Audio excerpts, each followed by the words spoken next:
จากนี้ไปเป็นรายการพุทธานุภาพดำเนินรายการโดยพระธรรมกิติเมธีผู้ช่วยเจ้าวาดวัดราชาธิวาสวรวิหาร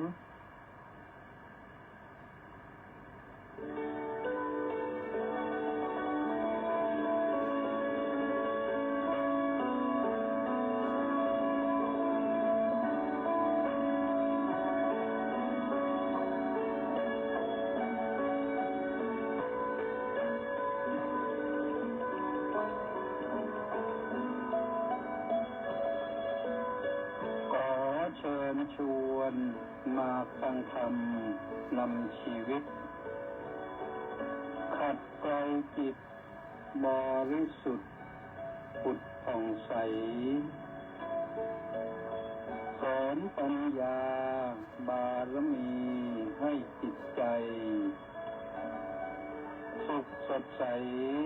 เมื่อได้ธรรมนำชีวารายการพุทธานุภาพจัดสรรให้คำบรรยายจากคำพีมีคุณค่าไม่ต้องค้นไม่ต้องอ่านให้เมื่อยตาได้เวลาพร้อมเชิญเปิดรับฟังฟังธรรมจบแล้วสงบจิตสักครู่สำรวจดูจิตของตนก่อนทุกครั้งจิตว่างแล้วจัดหลับได้ทรงพลังสุขสมหวังท่วนทุกท่านนิรันดร์เทิน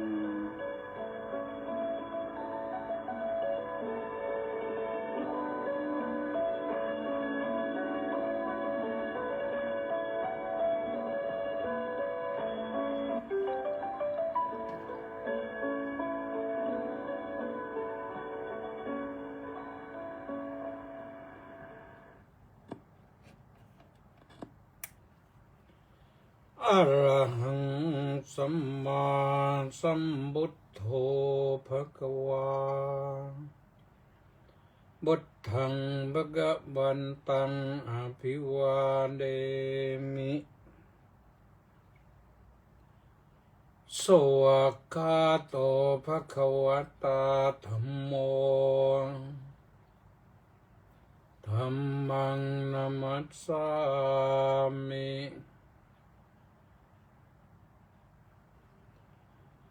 สุปฏิปันโน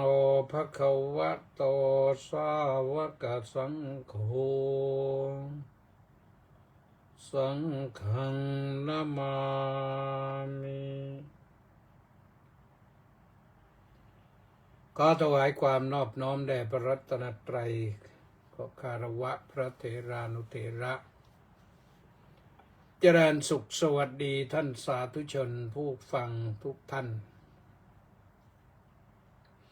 ได้เวลารับฟังรายการพุทธานุภาพกับพระธรรมกิติเมธีผู้ช่วยเจ้าอาวาสวัดราชาธิวาสวิหารเจ้าคณะภาค17-18ธรรมยุทธทางสถานีวิทยุกองพลที่1รักษาพระองค์วิทยุเสียงธรรมจากชาวพุทธวิทยุพระพุทธศาสนาและสังคมทุกๆคลื่นและถ่ายทอดสดทาง Facebook ก็ไปได้ติดตามรับฟังรับชมกันได้ทั่วไทยทั่วโลกขออนุโมทนาวันนี้มาพบกันที่วันพฤหัสบดีที่31กรกฎาคมพระพุทธศักราช2568ขึ้น6ค่ำเดือน9เป็นวันสุดท้ายของเดือนกรกฎาคมก็เป็นอันว่าวันนี้จบลงก็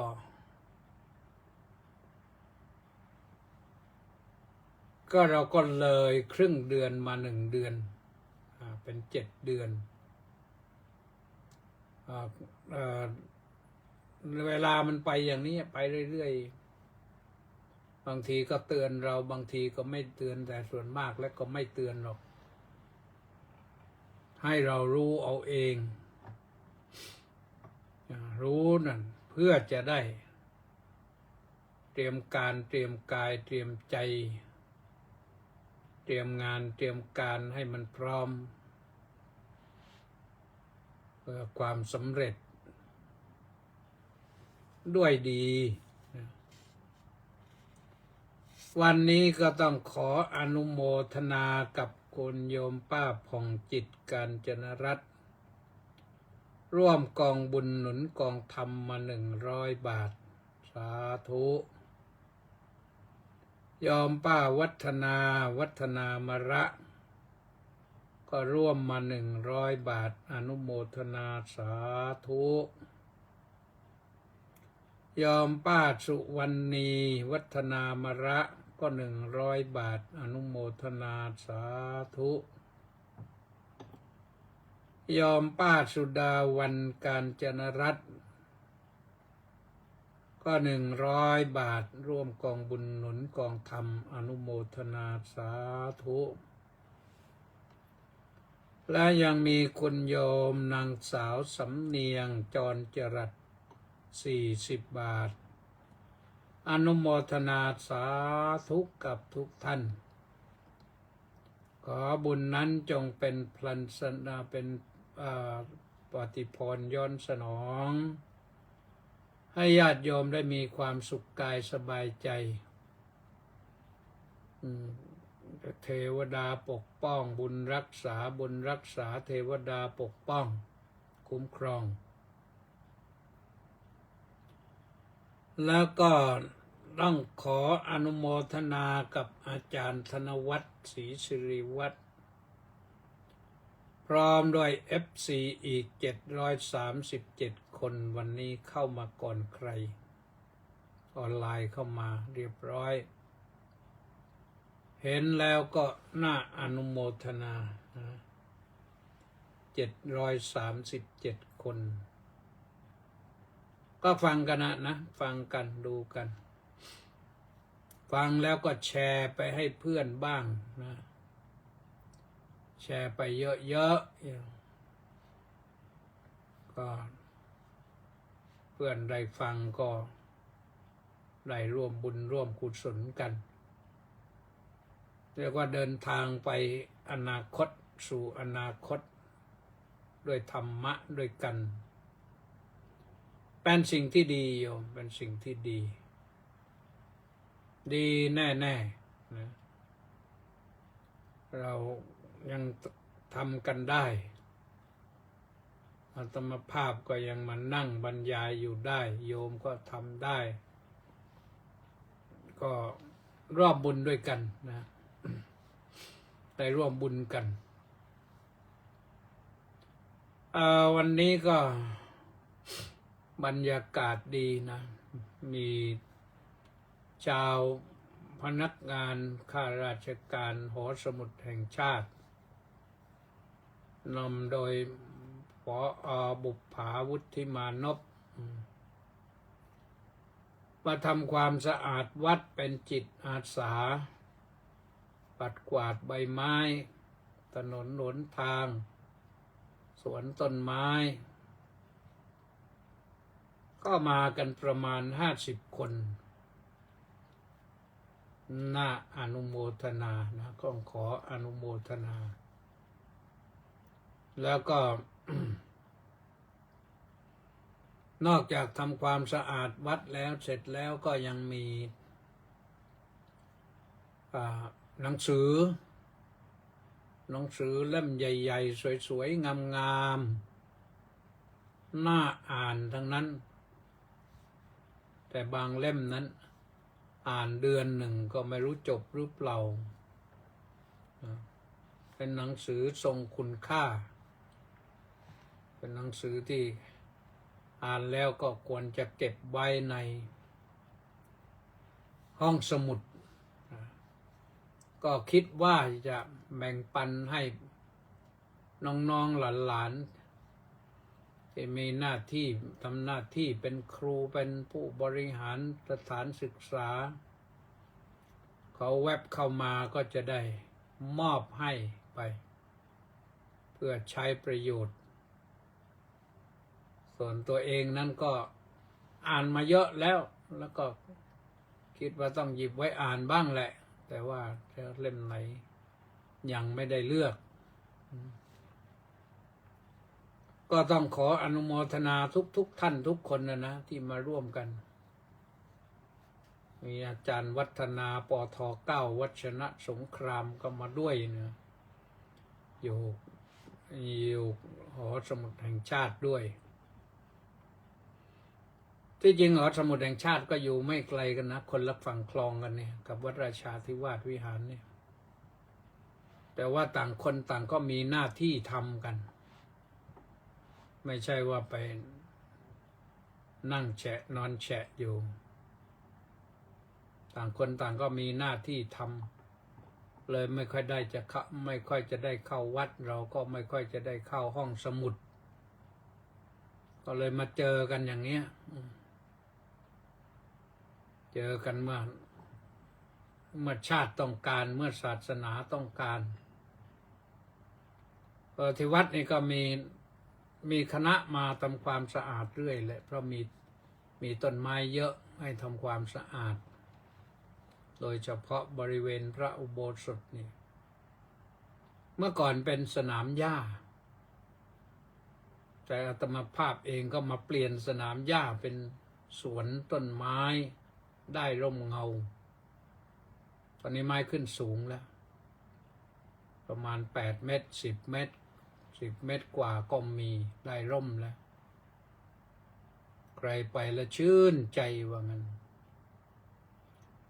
ก็ไปรับมอบกันที่พระอุโบสถทำความสะอาดวัดเสร็จแล้วก็พาเข้าพระอุโบสถไปฟังธรรมะอนุโมทนากถาเล็กน้อยแล้วก็รับมอบหนังสือที่ทางหอสมุดเตรียมมาก็เสร็จเรียบร้อยช่วงเย็นนี่มีประโยคแทรกเข้ามามีรายการครอบครัวของอาจารย์ดร.ขันทองมหาจุฬาลงกรณราชวิทยาลัยนะก็ขอสัก5 นาทีอาจารย์ท่านอาจารย์ขอสัก5 นาที5 นาทีก็5 นาทีว่าไปก็บอกไปว่าครอบครัวจะมีความสุขอย่างไรจะมีเป้าหมายชีวิตอย่างไรพูดหมดไม่ได้หรอกเพราะมีเวลาเท่านั้นก็พูดเท่านั้นบอกว่าการจะวางครอบครัวให้ดีมีความสุขมันทั้งสองฝ่ายต้องปรึกษาหารือกันในเบื้องต้นก่อนจะตัดสินใจอยู่ครองรักครองเรือนกันก็ต้องมีคำปรึกษากันเรื่อยๆอยู่กันแล้วก็ต้องปรึกษากันไม่อมบงำไม่เก็บความอึดอัดใจไว้แล้วก็ต้องให้คำปรึกษาที่ดีด้วยนะในที่สุดก็โยนไปไกลเลยไปให้มันมีวิสัยทัศน์วิสัยคืออารมณ์ที่เรามองเห็นในไกลนั่นทัศนะก็คือเห็นอารมณ์อะไรอารมณ์แห่งความสุขก็บอกให้ทำใจด้วยว่าความสุขนั้นมันเป็นเรื่องของอนิจจังไม่มีใครคนไหนที่จะครองความสุขได้ถาวรตลอดชาตินะ เกิดมาแล้วรู้ภาษีภาษาแล้วว่าเป็นเรียกว่าเป็นคนมีความรู้สึกความรับผิดชอบแล้วจะมีความสุขไปตลอดกาลนะเป็นเด็กก็ทุกข์เรื่องเด็กเป็นผู้วัยรุ่นก็ทุกข์เรื่องวัยรุ่นเป็นผู้ใหญ่ก็ทุกข์เรื่องผู้ใหญ่นะมันมีความทุกข์มันมาแทรกซึ่งความทุกข์ก็ไม่ใช่สิ่งที่ถาวรมันกลับไปกลับมาเปลี่ยนไปเปลี่ยนมากันอยู่นี่อยู่ที่ว่าเราจะครองความสุขได้นานขนาดไหนเรามีปัญญาจะครองความสุขกันได้ขนาดไหนก็อยู่ที่ว่าปรึกษาหารือกันแก้ปัญหาและมองเห็นอนาคตอันสดใสทำดีไปแล้วในที่สุดก็ได้เรียกว่าครอบครัวประสบความสำเร็จนั่นก็ว่าไปนี่พูดตรงนี้เลย5 นาทีไปแล้วนะก็อนุโมทนากับทุกท่านที่เข้ามาติดตามชมทาง Facebook อยู่ขณะนี้นะเริ่มโดยสมศรีลักษณะวิลาศมายาวไกลแล้วนู่นน้อมกราบนมัสการสาธุสาธุสาธุเจ้าข้าแปะนันทิการก็บอกว่าสาธุสากราบนมัสการสาธุสาธุสาธุเจ้าข้ามณีแสงจันทร์ก็บอกว่าน้อมกราบนมัสการสาธุสาธุสาธุเจ้าข้ารังสรรค์ทองสร้อยก็บอกว่าน้อมกราบนมัสการถวายความเคารพพระเดชพระคุณท่านเจ้าคุณด้วยความเคารพอย่างสูงน้อมกราบนมัสการสาธุสาธุสาธุครับสาธุคุณสมชายศาสนกิจขอน้อมกราบนมัสการสาธุว่าสาธุทองใสราชโคตรก็บอกว่าน้อมกราบนมัสการหลวงพ่อเจ้าคุณก็รับสาธุสาธุสาธุสาธุว่าที่ร้อยตรีสำราญมีปลอดก็อนุโมทนาสาธุนะแม่ชีสมใจสาธุสาธุสาธุเจ้าข้าสาธุมาลีจันพลโทขอน้อมกราบนมัสการสาธุสาธุสาธุเจ้าข้าสาธุคำรณแย้มเยือนบอกน้อมกราบคารวะน้อมถวายสักการะพระเดชพระคุณโดยความเคารพอย่างสูงขอรับสาธุต้าสิทธิมงคลก็บอกว่านมัสการสาธุครับสาธุชูชาติซึ่งจิตเจริญกราบนมัสการท่านเจ้าคุณอาจารย์ด้วยความเคารพอย่างสูงก็สาธุนะดีพักครพลสาธุครับว่างั้นสาธุนี่ก็มาอยู่ที่ดีๆนะเอาละต่อไปก็จะได้เข้าสู่โหมดธรรมะวันนี้จะพูดเรื่องศาสนากับสงครามเรากำลังเป็นทุกข์เดือดร้อนกับสงครามที่มันเกิดขึ้นอย่างไม่น่าจะเกิดขึ้นความจริงเราอยู่กันมาตั้งนานนะน่าจะเลิกได้แล้วเรื่องทะเลาะเบาะแว้งกันอันนี้สงครามทะเลาะเบาะแว้งกันไม่รู้ว่ามันเกิดอะไรขึ้น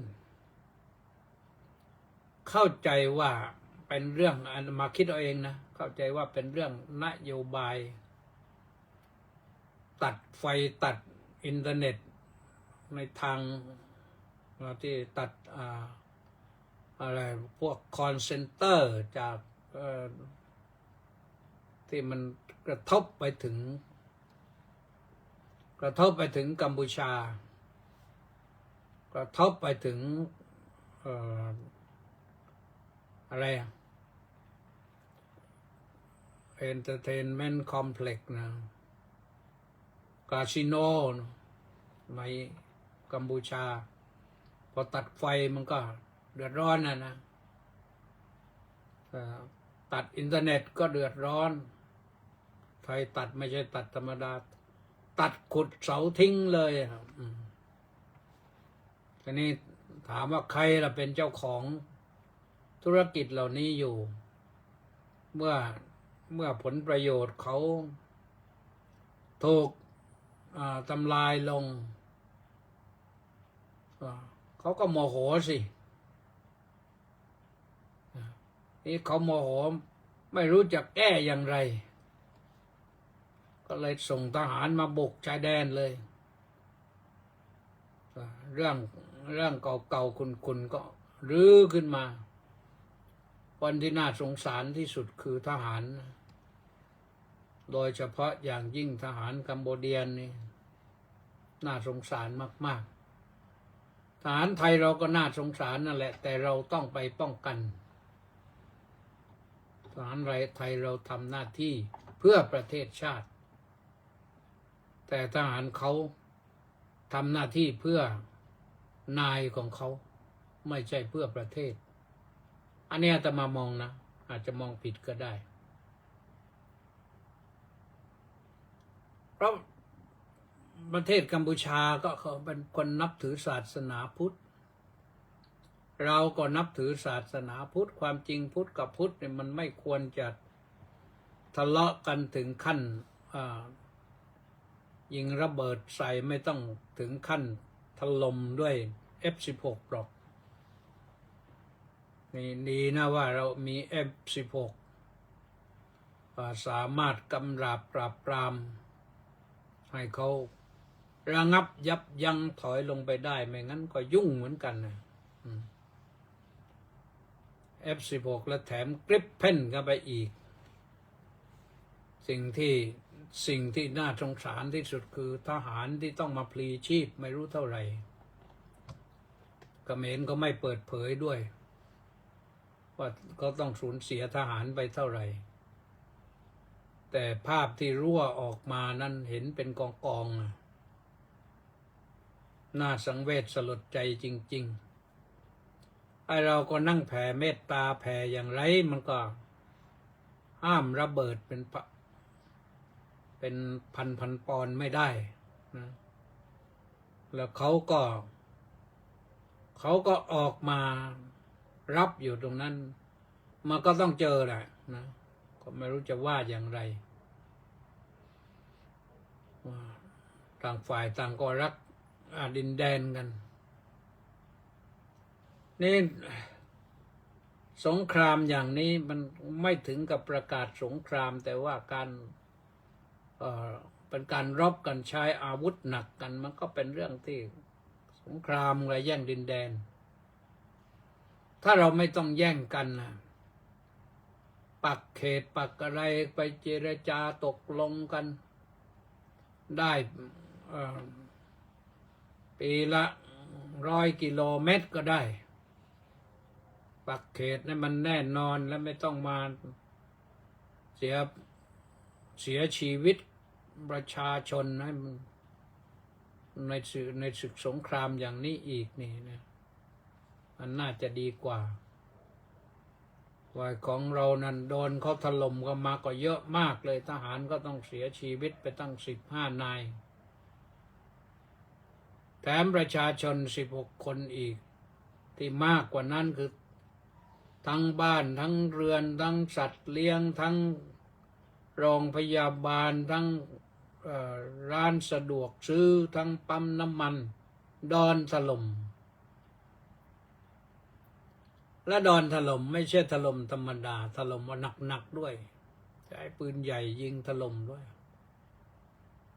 ตอนลูกกระสุนมันมาไกลนะข้ามเขตมาไกลมากนะทำเอาพี่น้องชาวอุบลชาวศรีสะเกษสุรินทร์บุรีรัมย์มาถึงปราจีนมาถึงตากจันทบุรีเนี่ยต้องอพยพหลบลี้หนีภัยไปอยู่ในค่ายในเขตที่คิดว่าปลอดภัยนะทีนี้มาอยู่กองกันนะรวมก็แล้วตั้ง180,000 คนนะลองนึกดูนะคนไทยเราไม่น้ำใจจืดหรอกนะก็ช่วยกันอยู่ รัฐบาลก็ช่วยอยู่ ส่วนราชการก็ช่วยอยู่ ประชาชนคนทั่วไปอยู่ก็ช่วยอยู่ ที่สำคัญที่สุดคือพระบาทสมเด็จพระเจ้าอยู่หัวพระราชทาน ครัวปรุงอาหารไปทุกจังหวัดที่มีผู้อพยพหลบลี้หนีภัยลูกกระสุนมากเนี่ยทางอุบลศรีสะเกษสุรินทร์บุรีรัมย์เนี่ยรถคันใหญ่ๆเลยเห็นแล้วเราก็ที่เห็นภาพที่เขาถ่ายมาพระสงฆ์ก็ไม่ได้อยู่นิ่งนะก็ช่วยเหมือนกันนะต้องช่วยเหมือนกันแต่พระสงฆ์ก็ไม่รู้ว่าจะใช้งบไหนนะใช้งบวัดเดี๋ยวเดือดร้อนอีกนะก็คงงบญาติโยมแล้วมาช่วยงบส่วนตัวจะไปเอามาจากไหนนักหนาที่งบส่วนวัดนะเจ้าอาวาสนะต้องได้รับฉันทานุมัติจากไวยาวัจกรอีกก็ต้องคุยกันนานแล้วนะกว่าจะถึงเนี่ยแต่นี่เรื่องสงครามเป็นเรื่องแย่งชิงดินแดนกันก็ว่าอย่างนั้นแต่ที่จริงแล้วอาตมาว่าไม่ใช่แย่งชิงดินแดนกันหรอกแย่งชิงอำนาจโดยเฉพาะอย่างยิ่งอำนาจธุรกิจมืดเนี่ยที่เขาต้องเสียผลประโยชน์มากมายไม่รู้เท่าไหร่ในที่สุดต้องตัดสินกันด้วยลูกปืนทั้งปืนใหญ่ปืนเล็กนี่ก็เดือดร้อนกันไปเกิดสงครามก็เกิดเดือดร้อนนะท่านสาธุชนทั้งหลายเรายังมีสงครามอีกสงครามหนึ่งนะเดี๋ยวนี้นะก็รอฟังข่าวกันด้วยใจเต้นตึกระทึกออกสั่นขวัญหายกันไปแล้วก็คือสงครามการค้าไงเข้าใจว่าขณะนี้นี่ยังไม่รู้เพราะว่าเมื่อตะกี้ก็ติดตามข่าวอยู่เขาบอกว่ายังไม่ประกาศก็รอนาทีสุดท้ายแต่ว่าการประกาศของเขาเนี่ยถ้าสมมุติว่าสุดวันก็ต้องไปพรุ่งนี้เราถึงจะรู้เรื่องข่าวมันถึงจะออกมาถึงบ้านเราสงครามการค้าว่าเขาจะเก็บภาษีสินค้าเรากี่เปอร์เซ็นต์ที่ President Trump เขาประกาศไว้ว่า 36% เนี่ยเราจะโดนเขาขนาดนั้นไหมไปดูประเทศต่างๆที่เขาลงคะแนนเรื่องการรบกันระหว่างไทยกับกัมพูชาเนี่ยอเมริกาเขาให้คะแนนกัมพูชานะฝรั่งเศสให้คะแนนกัมพูชารัสเซียให้คะแนนกัมพูชาแม้แต่ลาวก็ยังให้คะแนนกัมพูชาก็มีหลายประเทศนะแล้วก็ประเทศที่ให้คะแนนเราก็เยอะนะเช่นเยอรมนีเนี่ยอังกฤษไม่แน่ใจว่าให้คะแนนใครก็ดูแล้วก็เขาก็ฟังข่าวนะเรื่องการข่าวนี่ใ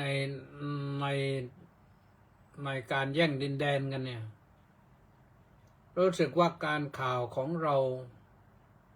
ถูกต้องแต่มันช้าแล้วก็อะไรพวกกลุ่มสื่อโซเชียลมีเดียเนี่ยทำไมที่จะมา คิดกันอยู่ว่าจะโจมตีบ้างโจมตีทหารบ้างโจมตีรัฐบาลบ้างทำไมไม่ไปโจมตีกัมพูชาบ้างที่เขายิงปืนใหญ่มาใส่คนไทยเนี่ยมันก็แปลกใจเหมือนกันแต่หาเรื่องทะเลาะกันเองแล้วมันจะสนุกหรืออย่างไรนะถ้าว่าเกิดศึกสงครามนี่มันเรื่องทะเลาะเบาแวงเนี่ยมันก็ต้องสงบระงับกันก่อนอันนี้ไม่รู้อะไรตัวเลยแม่นักวิชาการบางท่านก็รู้สึกว่าอุดมคติสูงมากเลยแต่ตามฟังไปฟังมาเลื่อนไปอื่นดีกว่ามาฟังแล้วไม่ได้เรื่องหาเรื่องแต่จะให้เกิดความแตกแยกกันแล้วฟังไปทำไม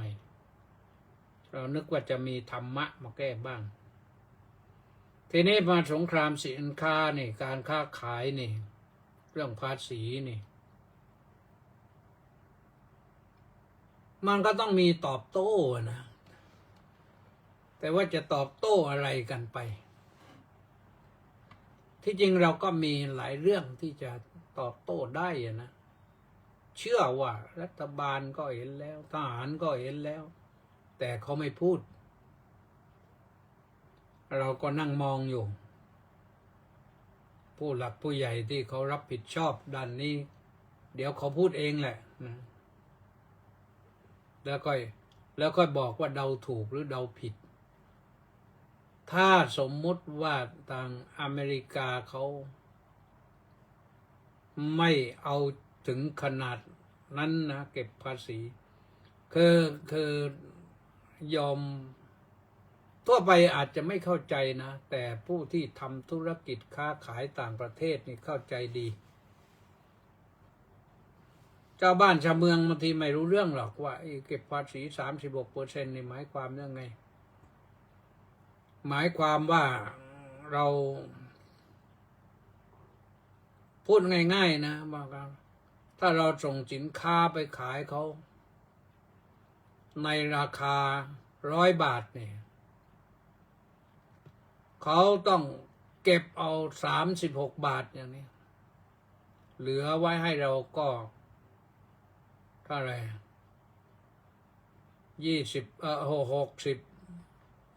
64 บาทเหลือ64 บาทเท่านั้นทีนี้64 บาทนี่เราจะต้องใช้อะไรบ้างค่าการผลิตค่าแรงงานค่าการขนส่งผลสุดท้ายแล้วมันจะได้อะไรทีนี้ถ้าเราไปขายแพงใครจะมาบริโภคก็สินค้าก็ไปตั้งกองอยู่ในที่สุดก็เน่าส่วนมากสินค้าเราก็เป็นสินค้าประเภทสดทั้งนั้นการเกษตรสินค้าแห้งนี่มีน้อยมากมีแหละพวกคอมพิวเตอร์ก็มีรถยนต์ก็มีเครื่องจักรก็มีก็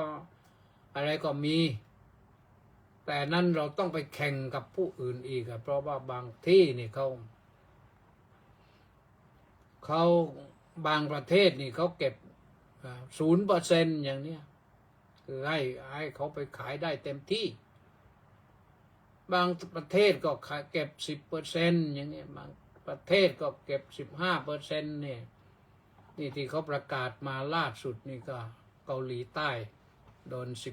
15%หมายความว่าถ้าส่งคอมพิวเตอร์เครื่องหนึ่งหรือว่ารถคันหนึ่งไปขายสัก$10,000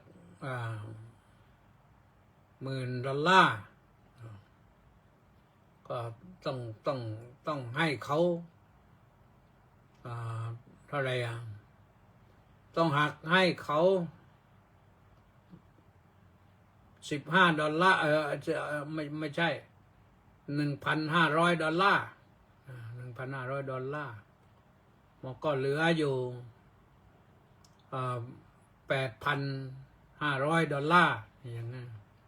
จากที่จะได้10,000ก็ได้8,500 ทีนี้ถ้าของเรานะส่งไปขายสมมติว่า10,000เขาเก็บภาษี36%อย่างเนี้ยก็เท่ากับว่าเราได้เงิน64%64 บาทหรือว่า6,400อย่างนี้ในหมื่นหนักนะหนักก็ไม่รู้ว่าเขากินยาขนาดไหนเข้าไปเราก็ไม่รู้เรื่องเหมือนกันที่แท้แน่นอนก็คือก็บอกว่าเขายากจนลงก็เท่านั้นแหละนั่นเป็นสิ่งที่เขาบอกเพราะฉะนั้นสงครามการค้านี่มันกระทบกระเทือนถึงนะเราจะรู้ตัวหรือไม่รู้ตัวก็กระทบถึงแน่ราคาสินค้ามันจะต้องเปลี่ยนแปลงไปที่ราคาสินค้าเปลี่ยนแปลงไปคือมันต้องแพงขึ้นแน่ๆพอราคาสินค้าแพงขึ้น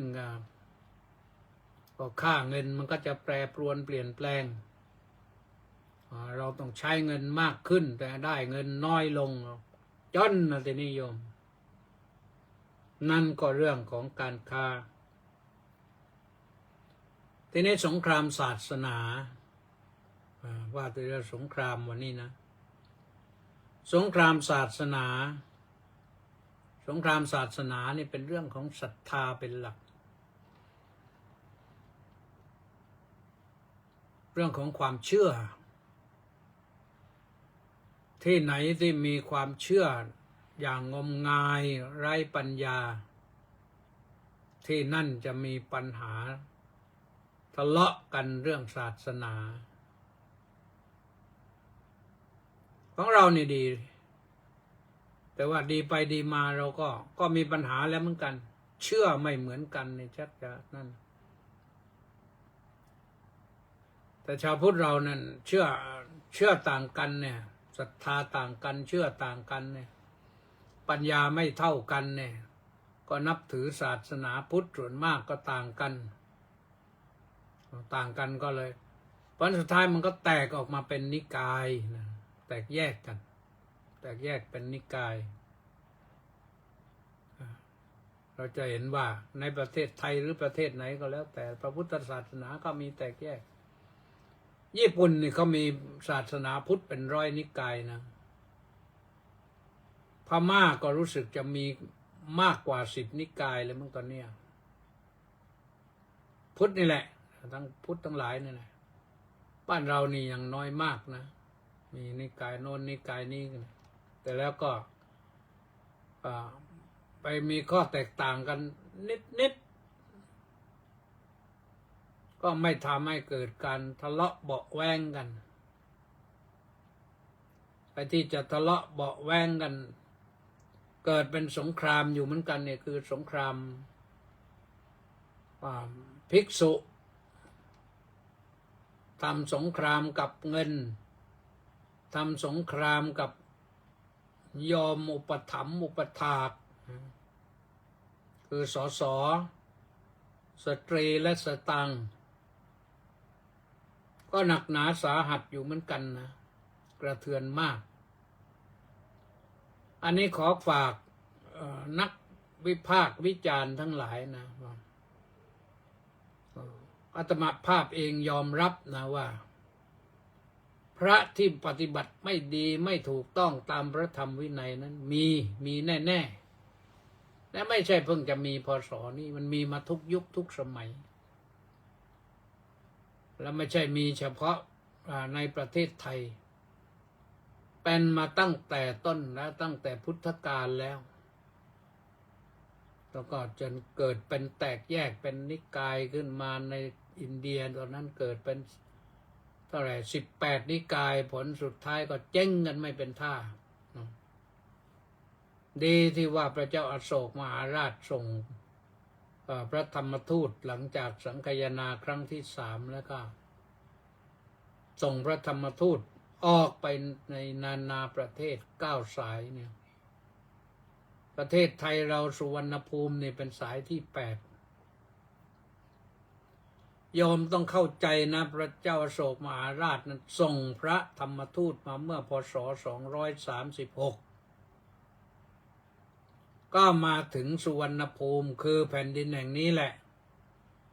อาจจะกว้างใหญ่ไพศาลภาคใต้ไปถึงมาเลย์สิงคโปร์อาจจะเกี่ยวไปถึงอินโดตะวันตกก็จะไปถึงเมียนมาทางเหนือก็จะไปถึงลาวถึง12ปันนา12จุไทยทางตะวันออกไปก็ถึงเวียดนามถึงกัมพูชาเนี่ยทินแถบนี้เป็นเมื่อก่อนหลังจากสุวรรณภูมิเราเรียกว่าแหลมทองญาติโยมเคยได้ยินไหมเมื่อก่อนก็จัดกีฬาแหลมทองกันสุวรรณภูมิก็คือแผ่นดินทองแหลมทองก็คือแปลแหลมดินที่ยื่นลงไปในทะเล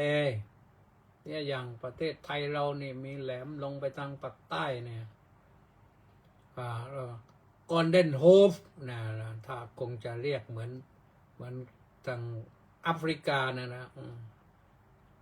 กอลเด้นโฮฟก็ทางแอฟริกาก็มีอะไรคูดโฮฟก็ว่าไปอย่างนั้นนะแต่เราที่แน่ๆก็คือสุวรรณภูมิมันมีปรากฏในคัมภีร์แล้วเราก็ได้พระเถระเหล่านั้นตั้งหลักปักฐานให้พระพุทธศาสนาเถรวาทเนี่ยอยู่ดำรงมั่นคงที่อาจจะมาพูดว่าดำรงมั่นคงนี่ก็เพราะเหตุว่าไม่เคยมีใครบันทึกไว้ตอนไหนว่าศาสนาพุทธหายไปจากแผ่นดินนี้แต่เอกสารที่มีนั้น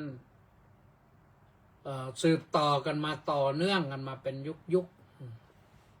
ตั้งแต่มาสุวรรณภูมิมาอะไรมาถึงละโวมาถึงอยุธยามาถึงตัวสุโขทัยก่อนนะละโวสุโขทัยอยุธยามาธนบุรีมารัตนโกสินทร์มีหนังสือมีคัมภีร์บันทึกไว้ตลอดว่าศาสนาพุทธมีอยู่ตรงนี้เพราะฉะนั้นเรามีศรัทธาที่ใกล้เคียงกันมากแตกต่างกันนิดหน่อยที่ปัญญามันไม่เท่ากันนะพอไม่เท่ากันก็เคยเชื่อมาอย่างนี้ก็จะเอาอย่างนี้แหละแก้ไม่ได้และผลสุดท้ายมันก็เกิดปัญหาทะเลาะเบาะแว้งกันอยู่บ้างก็กลายเป็นนิกายเนี่ยที่จริงแล้วพระพุทธเจ้านั้นตรงให้ทุกคนเข้าร่วมสงครามกับกิเลสไม่ว่าใครแหละผู้มายอมรับนับถือพระพุทธเจ้าว่าเป็นที่เคารพนับถือเนี่ยต้องทำสงครามกับกิเลสของตัวเองชนะกิเลสได้นี่ก็ถือว่าเป็นผู้ที่ยิ่งใหญ่อย่างแท้จริงแต่ไม่กลับแพ้อีกนะชนะกิเลสได้นี่ไม่กลับแพ้อีกไม่เป็นคนแพ้อีกเพราะฉะนั้นเรามาหาเรื่องเอาชนะกิเลสกันดีกว่าโยมชนะได้เท่าไหร่ก็เอาแหละมันไม่หมดก็อยากจะอยู่กับเราก็อยู่ไปแต่ว่าเราต้องเอาชนะนะสิ่งที่มันเป็นกิเลสและก็เป็นบริวารของกิเลสคืออะไรพระพุทธเจ้าตรัสเรื่องมาร5ไว้เคยได้ยินไหมโยมมาร5คืออะไรมารนี่แหละเป็นตัวกิเลสขันธกิเลสมารขันธมารมัจจุมาร ภิสังขารมารเทวปุตตมารอาจจะได้กล่าวย่อๆนะกิเลสมารก็คือกิเลสนะความโลภความโกรธความหลงราคะโทสะโมหะความอยากได้ไม่รู้จบชอบเอาแต่ใจตนเองโมโหโกรธาแล้วก็โง่ไม่รู้จักเลิกตัณหาราคะมานะทิฏฐิก็กอดไว้แน่นวันหนึ่งว่าเป็นทรัพย์สมบัติคุณมีคุณค่ามหาศาลยังไงอย่างนั้นแหละจะให้ปลดให้ปล่อยให้วางไม่ได้เพราะฉะนั้นกิเลสเหล่านี้ก็เป็นกิเลสมารนะกิเลสนั้นมันทำให้เราต้องติดอยู่ต้องยึดติดอยู่ที่เขมรต้องมาทะเลาะกับไทยเนี่ยก็เพราะกิเลสนะเพราะกิเลสของคนบางคนอย่างที่พูดแล้วข้างต้นแต่ว่าคนอื่นต้องก็ผู้อยู่ใต้บังคับบัญชาต้องมาว่ากันน่าสงสารจริงๆนะประการที่สองคือขันธมารขันธมารก็คือเบญจขันธ์นี่แหละหรือปัญจขันธ์รูปขันธ์เวทนาขันธ์สัญญาขันธ์สังขารขันธ์วิญญาณขันธ์รูปขันธ์ก็คือร่างกายที่เราเห็นเป็นตัวเป็นตนรูปนี่แปลว่าเปื่อยพังนะมันอยู่ไม่ได้ใครอยากให้รูปนี้รูปร่างกายนี้อยู่คงที่ตลอดไปคนนั้นโง่มันเป็นไปไม่ได้มันเปื่อยพังตามสภาพตามอายุไขเวทนาขันธ์คือกองเวทนาความรู้สึกว่าสุขว่าทุกข์ไม่สุขไม่ทุกข์เฉยๆเนี่ยมันก็ไม่ได้อยู่คงที่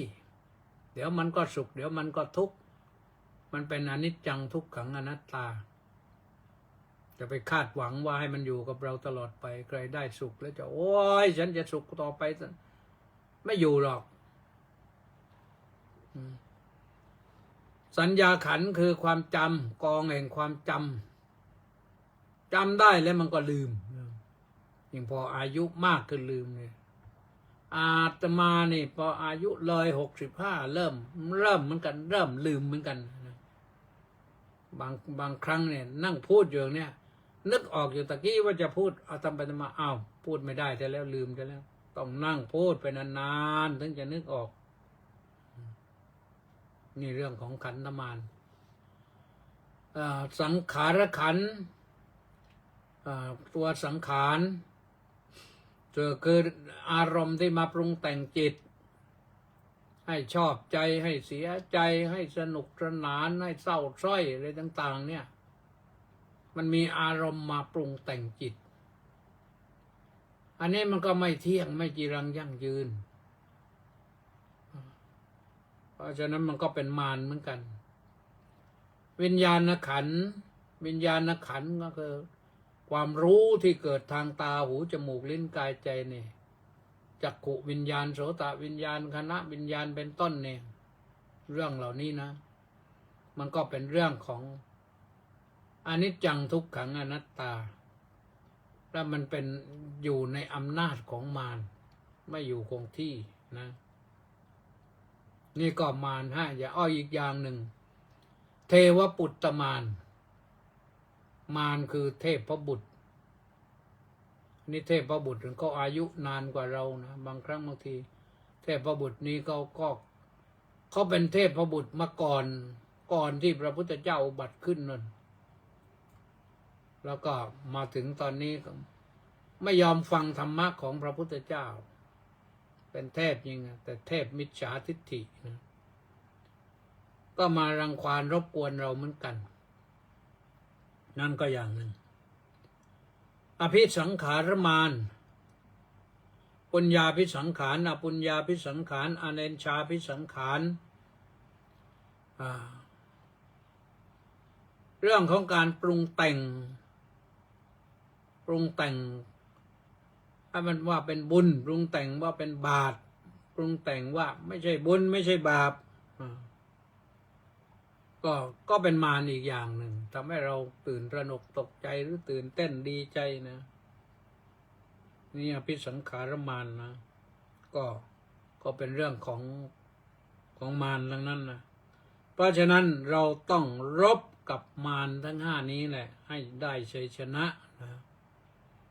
ได้ชัยชนะตรงนี้ก็จะได้ชัยชนะอย่างเด็ดขาดสามารถทำได้แต่ต้องใจถึงหน่อยนะสามารถทำได้และต้องใจถึงนะคนใจไม่ถึงพ่ายแพ้เสียก่อนหมดเรี่ยวหมดแรงหมดกำลังใจเฮ้ยเราเอาแค่นี้ก็ได้ว่าแค่นั้นก็จบกันรอชาติหน้าก็มาสู้กันใหม่เท่านั้นแหละนะ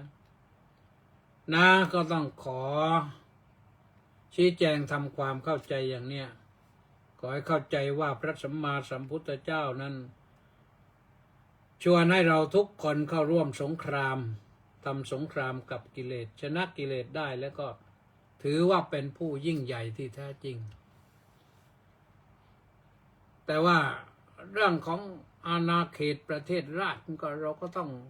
ช่วยกันนะต้องร่วมแรงร่วมใจกันเพราะบรรพบุรุษก็รักษาแผ่นดินไว้ให้เราเท่านี้แล้วเราจะขยายไปก็ไม่ได้แล้วเพราะฉะนั้นมีอยู่เท่าไหร่เราต้องรักษาไว้มั่นคงที่สุดนั่นแหละดีนะเอาละเหลือเวลานิดหน่อยชูชาติซึ่งจิตเจริญกราบนมัสการท่านเจ้าคุณอาจารย์โดยความเคารพอย่างสูงสาธุดีเอาพักครพรสาธุครับวานสาธุเจโสนำกราบนมัสการเจ้าข้าสาธุประสานเรืองเดชกราบสาธุครับพร้อมสาธุลงทุกแยกแลกทุกป้ายกราบนมัสการครับท่านเจ้าคุณไม่รู้ใครสาธุป้าจ่ายจินดามาจากพังงานนน้อมกราบสาธุเจ้าค่ะสาธุธนาสอนคุ้มจอหอสาธุคุณสุนทรเจนจบสาธุนะสริตพองแทสะบำรุงสาธุครับพระอาจารย์นะสาธุเล็กวังบุรพานุกูลแก้วสุขกราบสาธุครับแล้วก็มีใครอีกไหมก็พอดีแหละอ่านทันเท่านี้นะวันนี้สุมาลักษมีดวงสมสาบอกว่าน้อมกราบเจ้าค่ะสาธุเจ้าค่ะเอาละวันนี้ก็รีบลงมาเรื่องสงครามก็จบนะตอนนี้ก็รอลุ้นด้วยใจระทึกว่าสงครามการค้าสงครามเศรษฐกิจจะเป็นไปในทางไหนทำใจไว้ก็แล้วกันนะเอาศาสนามาคุ้มครองใจก็จะสบายนะเอาละก็หมดเวลาก็ต้องขอเจริญพรลาขอความสุขสวัสดีจงมีแด่ทุกท่านขอเจริญพร